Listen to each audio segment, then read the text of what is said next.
প্রথমে কড়াই বসলাম, তারপরে অল্প একটু তেল দিলাম।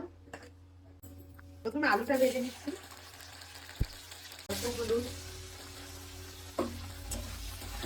কিছুক্ষণ নেড়ে ঢাকা দিয়ে দিচ্ছি। আলুটা ভাজা হয়ে গেছে, তুলে নিচ্ছি। একটু তেল দিচ্ছি, মোচাতে একটু তেল হলে ভালো লাগে।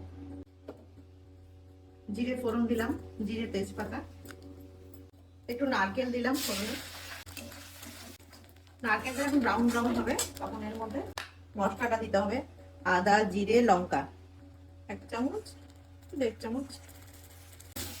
তার মধ্যে একটু যেন ভিজিয়ে রাখা ছোলা সেদ্ধ, ভিজিয়ে সেদ্ধ করে নিচ্ছি, একটু ছোলা সেদ্ধ দিয়ে দিলাম।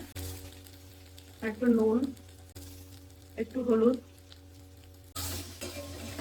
মোচাটা আমি সেদ্ধ করে জল ঝরিয়ে চটকে নিয়েছি। তারপরে এর মধ্যে আমি একটু মটর ডাল বাটা দিয়ে এটাকে একটু মেখে নিলাম।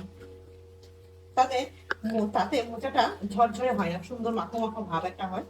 অনেকে বড়া করে দেয় ঠিকই, কিন্তু আমি সবসময় এইভাবেই করি, তাতে মোচাটা ঝরঝরে হলে সুন্দর একটা মাখো মাখো ভাব আসে। দেখবেন আপনারা করে। এটা নুন হলুদ কিছু দিতে হবে না, আমি তো কড়াইতে একটু দিয়ে দিয়েছি। জাস্ট ডাল বাটাটা দিয়ে মেখে নেব। পরিমাণ মতো একটু চিনি দিতে হবে, পরিমাণ মতো একটু চিনি দিতে হবে, যে যেমন খায় সেই হিসাবেই দেবেন। নাড়তে থাকুন ভালো করে। যখন অনেকটা হয়ে আসবে, এখন এটা দেখবেন একটু লাগা লাগা ধরেছে, লেগে লেগে গেছে এর মধ্যে, তখন ওর মধ্যে আলুগুলো দিয়ে দেবেন।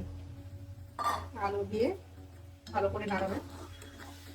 আরো কিছুক্ষণ রান্না করতে হবে এটাকে। অল্প হয়ে এসছে, দেখুন লেগে লেগে গেছে, পুরো হয়ে গেছে। এবার আমি এতে কি গরম মশলা দিচ্ছি। 1 চামচ গরম মশলা,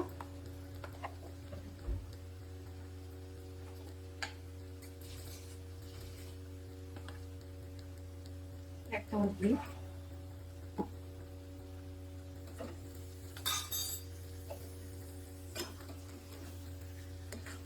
ভালো করে নেড়ে নেবে। নেড়ে গ্যাসটা অফ করে দেবে, দিয়ে রাখবেন যাতে স্মেলটা ভালো থাকে। তারপর নামিয়ে দেবো।